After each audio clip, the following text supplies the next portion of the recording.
Nous allons entamer aujourd'hui le 4e module, c'est-à-dire le dernier module de l'année, à savoir le théâtre.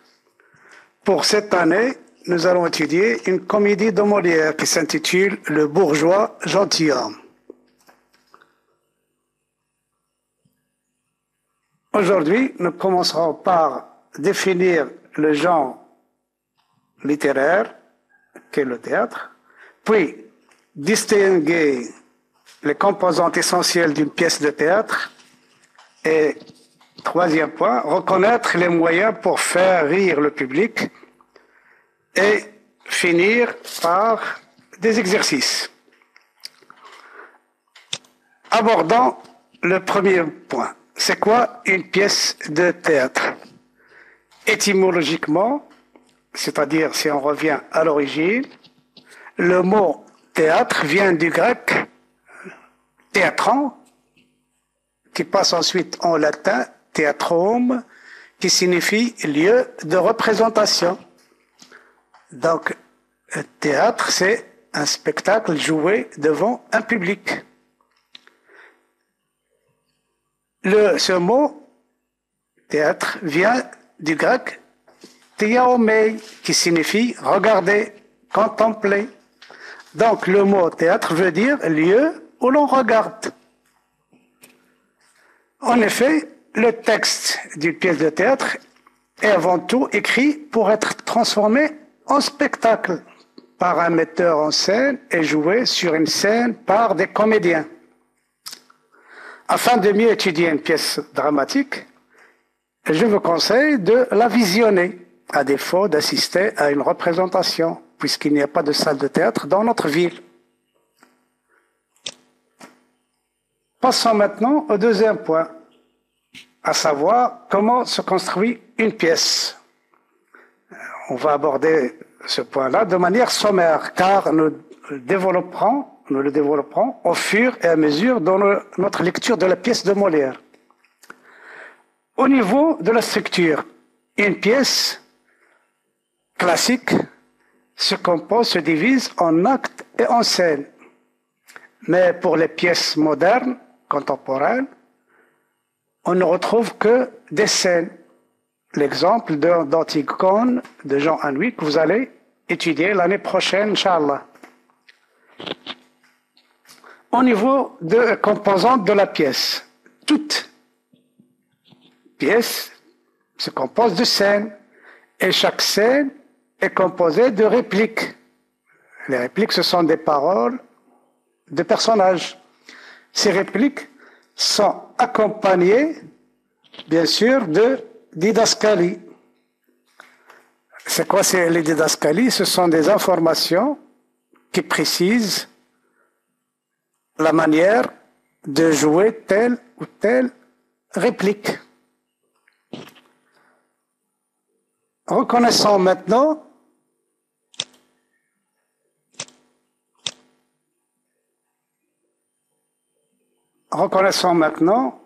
les différents moyens pour faire rire dans une comédie. Alors, différents procédés sont déployés pour faire rire le public. Le comique de geste, ce sont des gifles, des chutes.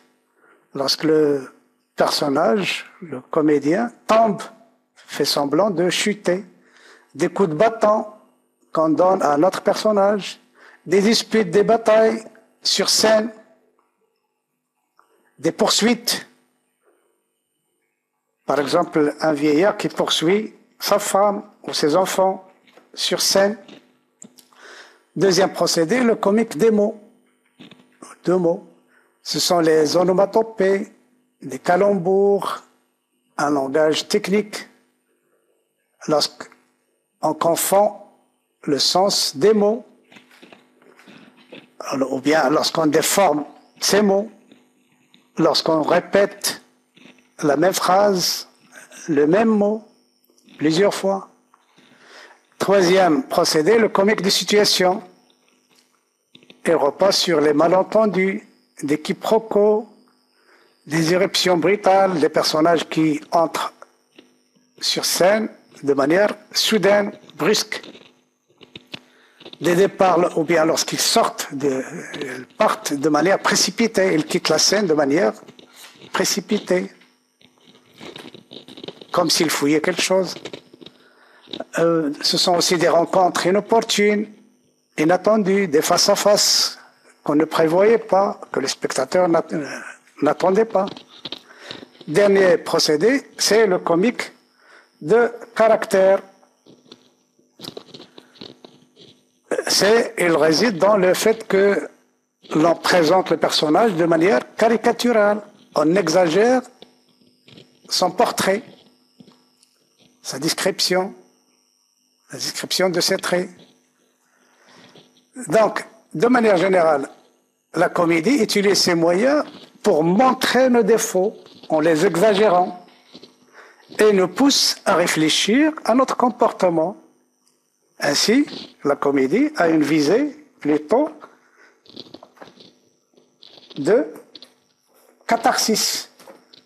Elle essaie de corriger nos défauts. Pour clore la séance, rappelons d'abord ce qu'on a vu aujourd'hui.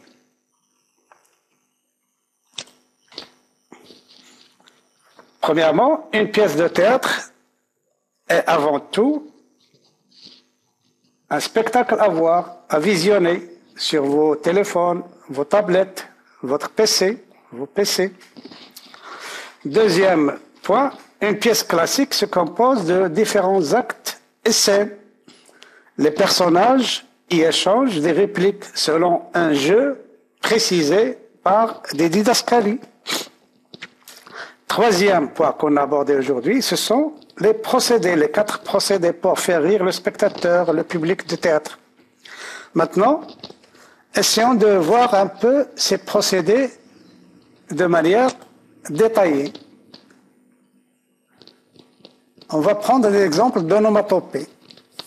Alors, les onomatopées, vous avez des exemples lorsqu'on dit « wow »,« waouh »,« oh »,« bang ».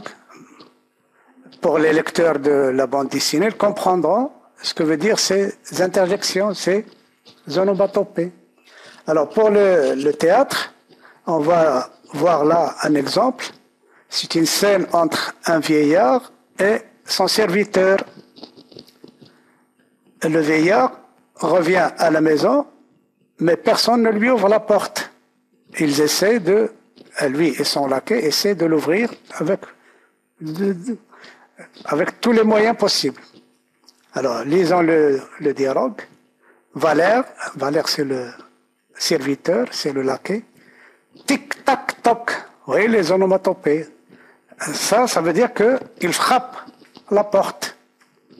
Il frappe à la porte et il frappe la porte en même temps. Le vieillard, personne ne dit mot, frappe plus fort. Valère, tic, tac, toc. Simeon, encore plus fort. Valère, tac, tac, tac, tac, tac. Ou la chambrière est morte, ou il s'en est allé. Là, il parle de la servante. Il dit, ou bien la servante est morte, ou bien il n'est pas à la maison, il a quitté la maison. Simeon, le malheur se plaît bien en ma ruine. Frappe tant que tu pourras. Valère, toc, toc, toc. Or, il n'y a personne. Voilà, pour les onomatopées. Passons maintenant à notre procédé. Ce sont le comique de gestes et comique de situation. Alors, comique de gestes, ce sont des gestes qui font rire. Par exemple, là, les hommes qui tiennent à la main des bâtons. Et ils vont bastonner l'homme en bleu. Pour le comique de situation, c'est une situation grotesque. Regardez, des hommes qui frappent un autre homme avec des bâtons. Comme s'il s'agissait d'un enfant, ou bien d'enfants qui jouent. Comique de geste, là, on retrouve 3 procédés. Le comique de geste, le comique de situation et le comique de caractère. Il s'agit bien sûr d'une bataille entre des personnages. Et bien sûr, personne ne sera blessé. C'est un jeu. C'est pour faire rire le spectateur, le public. Alors, comique de geste, regardez ici, l'homme qui tient la chaise, les autres qui prennent peur. Deuxième situation, les trois essaient d'étrangler le quatrième personnage au centre. Oui, les gestes qui font rire. Ils font semblant de l'étrangler. Il fait semblant de frapper avec la chaise. Comique de situation, regardez la situation, elle fait rire. Des personnages, bien sûr, ils se disputent. Bataille, c'est une bataille, ils se disputent. Vous verrez cette scène, vous comprendrez par la suite. Ce sont des scènes prises du bourgeois gentilhomme dans différentes mises en scène. Et le comique de caractère, bien sûr, c'est l'exagération des traits de caractère du personnage. Là, le personnage, il a essayé de rendre nerveux les autres. Donc, il les énerve et les pousse à la violence. Même chose pour ce personnage-là. Il est coléreux. Il s'énerve vite. Et les autres personnages connaissent son point faible. Il l'irrite. Une autre scène. Regardez, observez. Mais cette fois-ci, vous allez repérer, vous allez essayer d'identifier le procédé employé. Qu'est-ce qui fait rire dans ces deux scènes-là? C'est à vous de le trouver. Là, regardez les cheveux de ce personnage. Ça vous rappelle quelqu'un? C'est les cheveux d'un personnage. Bien sûr, ça symbolise le savoir. Des cheveux blancs. Ça vous rappelle Einstein. Et regardez le bonnet qu'il a sur la tête. Deuxième scène, remarquez cette jeune femme qui tient une épée, qui menace un homme, qui se cache derrière une autre femme. Alors, à vous de retrouver les procédés employés dans ces deux scènes. Passons maintenant à des exercices. Essayons de faire ces exercices qui vont renforcer notre compréhension et notre approche de ce dernier module. Commençons par la polysémie du terme comédie, puisque cette année, vous allez étudier une comédie. Alors, le mot comédie a plusieurs sens. Essayez de repérer ces sens-là à partir de ces contextes, de ces phrases. Première phrase, au lycée, on étudie une comédie de Molière et une tragédie de Jean Anouilh. Deuxième phrase, c'est toujours la même comédie pour aller prendre son bain. Ici, une mère qui parle de son enfant qui refuse d'aller prendre son bain. Troisième emploi du terme comédie, ce spectacle a lieu à la Comédie Française. Cherchez ce mot-là dans le dictionnaire, sur Internet, et vous allez comprendre ici que veut dire pourquoi majuscule AC, pourquoi majuscule AF. Quatrième phrase, au XVIIe siècle, La Fontaine, c'est un écrivain, a écrit des fables. Molière a écrit des comédies. Et Charles Perrault a écrit des contes. Donc remarquez ici l'emploi de comédie, un autre sens de comédie. Dernière phrase, dernière situation, dernier contexte. Tout cela n'est que comédie. Il ne croit pas à un mot de ce qu'il t'a dit. Donc c'est un dialogue entre deux personnages. Le premier dit à l'autre que tout ce que dit l'autre n'était que comédie. Alors, ça veut dire quoi, comédie? Alors, vous allez retrouver le sens de comédie ici dans cette partie-là, dans la partie définition. Premier sens, lieu où l'on joue des pièces de théâtre. À quoi cette définition concorde dans les phrases? À quel sens de comédie elle correspond? Attitude hypocrite, genre littéraire, pièce de théâtre qui fait rire, caprice, Et bien sûr, si vous n'avez pas bien compris le sens d'un mot, cherchez, soyez curieux, cherchez dans le dictionnaire. Vous avez Internet. Deuxième exercice, dernier exercice, il s'agit de reconnaître le lexique du théâtre. Vous avez ici deux mots. L'un appartient au champ lexical du théâtre, l'autre non. C'est à vous de repérer lequel.